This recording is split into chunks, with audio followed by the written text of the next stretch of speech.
Hurricane Harvey.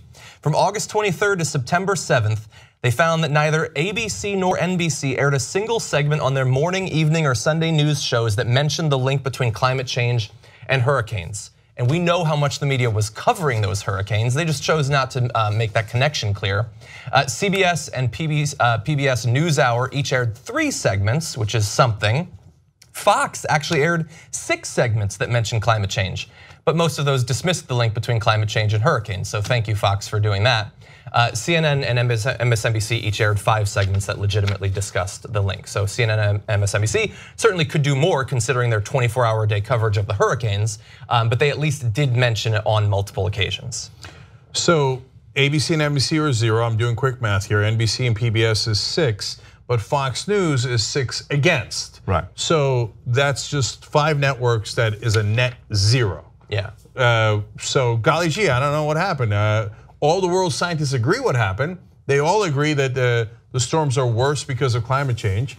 But on TV, the so-called liberal media, you actually almost never hear that. Now, CNN and MSNBC are 24 hours a day. So wow, in this giant period of a week. No, 2 weeks at least, August 23rd to September 7th.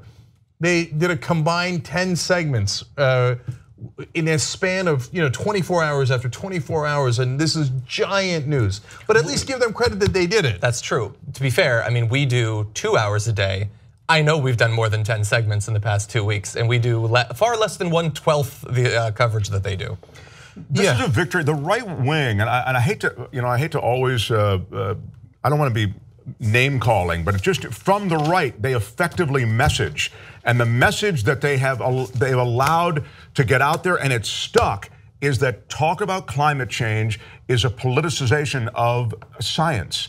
And they've created this idea that talking about it is now a leftist thing to do. And newsrooms at those networks have accepted that. And it's just not true. There is science behind this. But I think that's their messaging sticking. And it's being internalized in editorial decisions at the networks.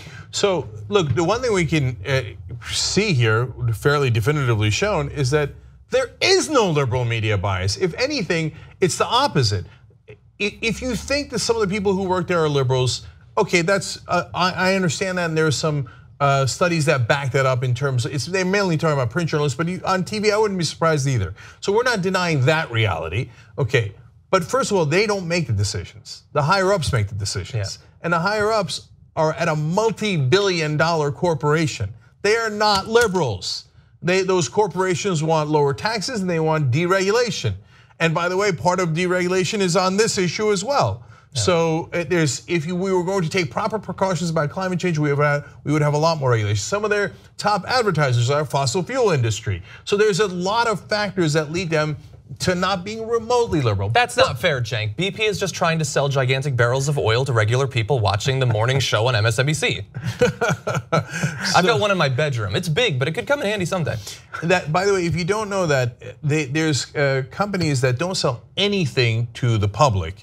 Now, at least BP could make an argument, well, you could stop at our gas stations, and whether they're in your neighborhood is a lot more relevant than if I did this ad, but at least they can make an argument. There's some giant companies that don't sell anything to consumers, but they do millions of dollars in advertising and TV. Why do you think they do that? They do that so you don't talk about the problems that they create. This is an excellent example of that. Yeah. And so finally, even if you think that they are actually all liberals at these media organizations, then they have at least been cowed by the right wing into not saying anything because, oh my God, they'll call us liberal, they'll call us liberal. Even though all the scientists agree what's happening. Let us not report the facts. Let's not report the facts because of the names that the right wing might call us. Yeah. That's not journalism, that's something else altogether. If you are neutral to the facts, that means you are not a journalist.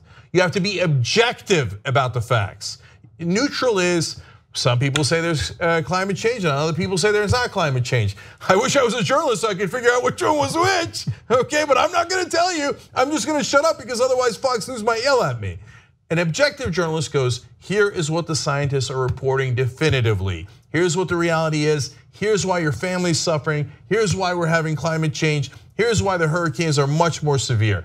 Do your job in the media. Do your job. And if you won't, well, I guess what's happening now is what's going to happen, which is that we'll replace you. That is why a lot of these networks have audiences that are ancient. They're not adding anyone new, because I got news for you. Online, we can look things up.